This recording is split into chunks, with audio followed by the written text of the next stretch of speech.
Your snacking routine can get a little dull. Time for an Oikos remix. Like a crunchy storm of sea salt praline pretzels, dark chocolate, and butter toffee, showering down into a smooth, creamy yogurt. Enjoy 3 Oikos remix varieties with epic mix-ins and 11 grams of complete protein per 4.5-ounce serving. See remixyogurt.com. By the time I hit my 50s, I'd learned a few things, like how family is precious. Work can always wait. And 99% of people over 50 already have the virus that causes shingles. Not everyone at risk will develop it, but I did. The painful, blistering rash disrupted my life for weeks. Don't learn about your shingles risk the hard way. Talk to your doctor or pharmacist today. Sponsored by GSK. Hey, this is Seb from Tumbleweed Dealer, and you're listening to the Brutally Delicious Podcast. 1, 2, 3, 4. The Brutally Delicious Podcast. The Brutally Delicious Podcast. The Brutally Delicious Podcast. The Brutally Delicious Podcast. One of the things I like about doing this show is I've come across bands that I haven't heard of and, getting to do some new things. So I was not aware of you guys first time. And for those not familiar, then can you give us like the 2-sentence ballroom elevator pitch, whatever it is? Yeah, Tumbleweed Dealer started off as a little solo project of mine to merge stoner with Americana kind of vibes and a bit of post-rock. I'm trying to look for maybe a more active earth, the bees made, honey and the lion's call kind of vibe, and evolved from there. And now on our new album, it started to involve jazz, prog. It went from my solo project to my only project. So all the music I love is getting funneled into this one project. How has Tumbleweed Dealer's sound evolved from the solo project origins that you were just talking about to the current trio format? And how is the evolution reflected in the upcoming album, Dark Green? The trio has helped the evolution, but I wouldn't really say it's really why it happened. It was always me and a drummer. I don't play drums, so I always found a drummer to play on the album. I would write all the music before I do anything with the drummer. So it would always be, this is the music, let's add drums to it. And the third member of our trio, Jean-Baptiste, is like our studio guy / synth guy / effects guy. So he was always part of the project, but once again, I would bring him finished songs going, this is what we're recording. Right. Now I just decided to involve him earlier in the process, and same thing with the drummer. Instead of having a drummer who waits a few years and then I go, this is the album, let's add drums to it, I had a very involved, enthusiastic drummer that would help me compose. So we wrote the whole thing, everyone together, and we took a lot of decisions, everyone together. And I just kind of needed that to get out of some of the just the habits I was stuck in. I felt like I didn't want to do another album that sounded the same. I really wanted to push myself, and I needed someone to actually push me. Right. All right. Fair enough. Tumbleweed Dealer's music blends various genres from stoner rock to progressive elements. How do you balance those influences while maintaining the clear Tumbleweed cohesive sort of sound? Layers. That's how. Layers. I always say we're very influenced by this kind of music, this kind of music. And a lot of times people say, I don't hear this kind of music. And I'm like, well, it's because it's just in the bass or it's just in the drums. So I don't want at any point the song to shift and you go, this is a prog rock part. This is no, you get some prog rock keys, but then you get some funky guitars over it. And then underneath that, the bass and the drums are doing a jazzy thing. So that's how we keep it, where it's never just a one thing. The influences are on different instruments.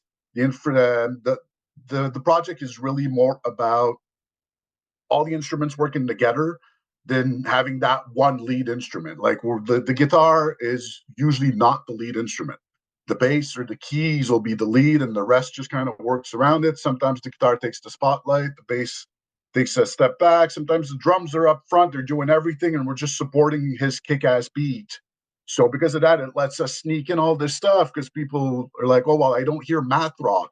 It's in the way I harmonize my guitars and I make them bounce off of each other. But the drums and the bass are not going to go full math rock at the same time, and you're like, what's this big shift? No, it's just subtle. So it's in the layers. It's hidden in there. Wow, interesting. How come it took you over 8 years to write this? Are you just a perfectionist, or was it just life? Life. I met a girl in a coffee shop. We hit it off, and a few months later, we were not careful, and now I've got a 9-year-old kid. So that was not part of the plan. I am so happy it happened, but it was not part of the plan, neither band-wise or life-wise. So everything took a step back. Mhm. And once I got back into it, that's where I decided, like, if I'm going to do this, I'm going to do it properly. I'm going to do the album I wanted. Like, I see this. If you look at the vision I had when I did the first album, I was like, okay, I'm going to do one album like this, evolve a bit, evolve a bit, evolve a bit, evolve a bit. My plan was to do an album every year, every 2 years. So I'd be at album like 10 right now. So Right. when I went back to go to do album number 4, I'm like, well, the timeline should have me at album number 10, where everything kept it. Let's just get there. Let's just evolve to what album number 10 would have been. I don't want to do these steps no more. I had 8 years to grow as a musician, as a songwriter, and as a fan of music. So I've gotten into more kinds of music.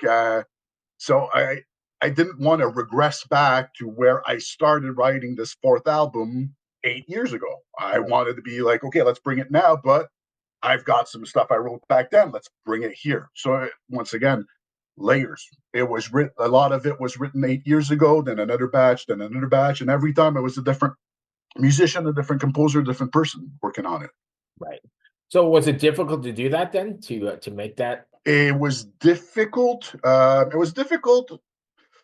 Ego-wise, honestly. It was mostly the fact that I made this big speech to these two people. I'm like, I'm going to bring you into the process earlier, and I want you guys to challenge me, and I want you guys to tell me when I'm just falling into the old patterns, and if I'm not, I'm just bring you a song and it just sounds like the same old thing. You tell me, and we scrapped that, and then they did, and it hurt.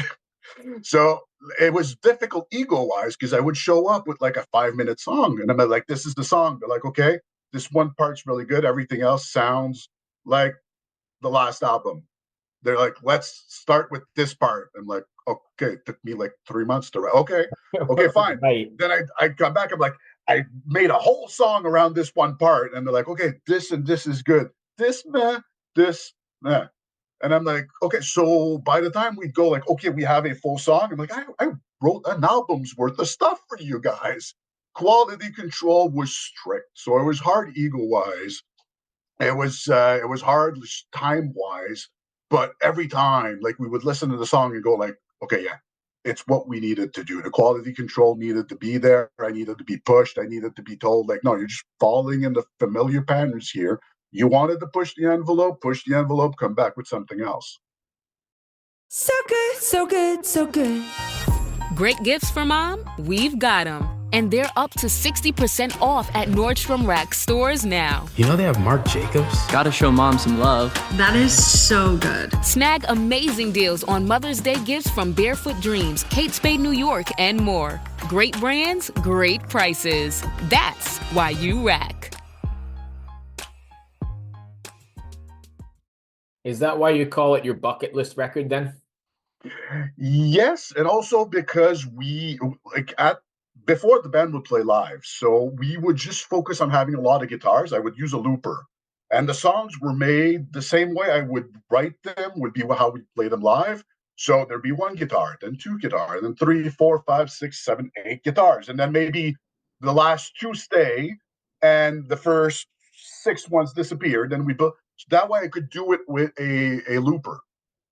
When we walked into the studio and we started working, we decided, like, I don't want to play shows. I don't want to focus on being able to do it. I don't want to do the 17 guitars one at a time thing. So we threw out the idea of having to recreate this live. That opened the door to, like, okay, we can start and have 3 guitars that are different right away. Before I'd say, oh, I can't do that with the looper. We have to make them arrive one at a time. Right. And that opened the door to, like, okay, well, if we're not playing this live, why can't we have keyboards? Why can't we have trumpet? Why can't this part be a sax solo? And that's when it became a bucket list album. As soon as like we opened the door to one thing that wasn't part of how we used to do things, then it was like, well, there's this whole list of stuff I've always wanted to do that we could do. And we just kind of ended up not cramming them because we wanted everything to be organic. Like it had to fit. So there's still stuff on my bucket list I didn't get off the list. But anytime I'm like, this part needs something more. And I go like, Mellotron. I've always wanted to use a Mellotron. And then we're like, oh, let's add it here. And then some other parts like, this melody, it's okay, but something's missing. I'm like, let's play it on a trumpet. I freaking love trumpet. And that's how it started. That's why we called it a bucket list album, because it's all the stuff I've always wanted to do. And there's some stuff that I had in my brain when I was like 17, which is over 20 years ago. Right. And we're finally doing it now. So, but the bucket list still has some stuff. We didn't get everything out. The album Dark Green draws inspiration from Alan Moore's reimagining of the Swamp Thing. How did you translate that narrative and themes into instrumental music? That's difficult, ain't it? Yes and no, in the sense that it's a very inspiring comic book. It's a very deep, rich comic book. And I did not try to set a proper narrative where you can't go like, okay, track one is this, then this happened. It's not chronological in any way. It's inspired by the general vibe and themes of the comic book. So I just tried to capture that whole, like, it's, first of all, it's Swamp Thing, so it's set in a swamp. Like, I wanted that swampy vibe. Forever, we would just call it the Dark Green album because we wanted the cover to be dark green. That's all I knew. I wanted a swamp or something, but it had to be dark green. And from calling it the Dark Green album, at some point, we just said, let's just call it Dark Green. It fits. So the vibe was there. And just also the existential themes that are in that comic book, they're so deep, and it was hard not to get inspired by that. So we were just aspiring for that kind of, it's swampy, but it's kind of dark, and like it's got a good southern vibe, but it's also loaded. So it wasn't really that hard because we weren't trying to tell the story. We were just trying to be inspired by the story. Gotcha. Okay. So you mentioned you're not taking this live then at all? That's not not at all. It's, even if we would have the musician, so a trumpet, we have guitars that switch tuning in the middle of the riff, capos that come on and off. We didn't use capos, so my synth guy would put his finger down while I'm tapping over here. And then I'm like, when I go this note, you have to take your finger off, and then I pull, and then you put it back down. So we're two guys operating a guitar. We're splitting it because the tuning changed. It's when we decided not to do it on stage, we went all in with that, and now it's impossible to go back. Okay, so what's next for you guys then? Hopefully something for physical release. We just wanted the album out there ASAP. We've been working on it forever. The second we had a mastered version, we're like, let's just dump it on the internet today. And then we hit up some marketing firms that are like, yeah, that's not the best strategy. Let's plan this out properly. I'm like, but I want to just drop it now. Come on. So we dropped it a few months later instead, which is last Friday. So there's no physical product. There's nothing. There's just Bandcamp and Spotify's to come at the end of the month. That's all there is. So hopefully now we can reach out to people and get vinyls and CDs and tapes and whatever format anyone wants it. We will get it done. We'll get it out to them. All right. So that brings me to the last one, that any listeners here want to pick up the stream, the whatever, or how can they do that? Can you give us all your links? Bandcamp. So it's just Tumbleweed Dealer 420 at bandcamp.com, or just Google us Tumbleweed Dealer Dark Green. You'll go to Bandcamp. Albums there. You can grab the album, and our first three are available for free. So new album, you purchase it, you also get albums number 1, 2, and 3 for free with it. So for $8, full discography, 4 albums. Can't beat that price. Nice. Like I said, if you guys want to go on a weird musical adventure that touches on a bunch of stuff where some of it might seem weird to you, because I'm a weird guy with weird taste, but hopefully most of it kind of rings a bell with you, this is it. Come check out Dark Green. Awesome. Have a good day, my friend. Take care. Thanks for having me. Have a great day. Bye. Bye-bye. Hey everyone, this is Bjorn from Soulwork, and this is Brutally Delicious.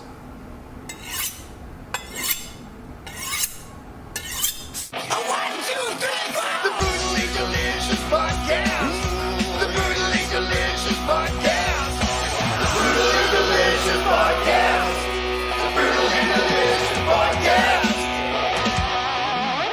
Hey there, heavy metal maniacs and kitchen crusaders. I'm Bruce Moore, the host of the Brutally Delicious podcast, where we whisk up a blend of metal and food to quench even the most discriminate tastes. Have you ever wondered what your favorite metal musician chows down on before they hit the stage to melt your face off? Well, look no further. Here at the Brutally Delicious podcast, we have cooking segments so brutal they'll make your oven want to headbang. From beefy, bodacious burgers, to spicy, succulent salmon, to kickin' caliente cauliflower, and more. We mix metal and culinary creations, resulting in a feast for the senses. But wait, there's more. Hey, this is Michael Monroe. Brutally Delicious. Isn't that beautiful? See you down the road. Each week, I meet with the mammoths of metal for interviews that are spicier than a Carolina Reaper. Get the latest on their upcoming shows, behind-the-scenes stories, and if we're lucky enough, maybe they'll share a secret family recipe or two with us. You'll also want to check out our weekly album and show reviews, where we dice, slice, and serve up our unique takes on the latest metal releases. So grab your leather apron, crank the volume to 11, and subscribe to the Brutally Delicious podcast on your favorite podcast platform. It's sure to be a hell of a time. Oh, hey there. It's Tim from Protest the Hero. Now that you've seen my junk, I'm going to show you how to make a pizza. And you're watching Brutally Delicious.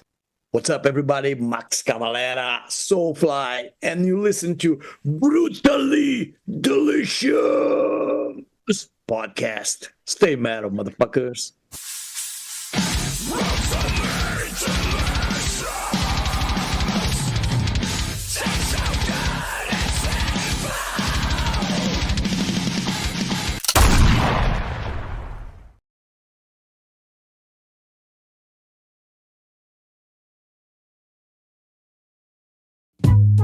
Hey, what's up, you guys? This is Reed Mathis. I made a podcast called The Gifts of Improvising. The Gifts of Improvising. That's coming out on Osiris. We talk to all your favorite improvisers. Natalie Cressman, Marco Benevento, Tom Hamilton, Aaron Magner, Holly Bowling, Bill Kreutzmann, and Jay Lane. So what are you doing, a podcast? Yeah, doing a podcast. So don't fear if you hear a foreign sound to your ear. We need the gifts of improvising. This is Lawrence Lanahan, journalist, musician, and host of Rearranged, an Osiris Media podcast about music arranging. Once a song is written, arrangers make musical decisions that shape how we end up hearing the song. And we're not just talking about adding orchestral accompaniment, like horns and strings, or doing a cover version of a song. Arrangement can be putting happy music over dark lyrics, using samples, recording all acoustic, even tiny decisions like putting an electronic loop into an acoustic song to draw your attention to an important turn of phrase. It's all arranging. Rearranged episodes are documentary essays where I use arrangements to answer some big questions like what is a song? And what can a song become? And how can the sound of a song change the meaning you take from it? Listening this way has changed my relationship with music. Tune into Rearranged, and maybe it'll happen for you too. Learn more at rearrangedpodcast.com. Osiris.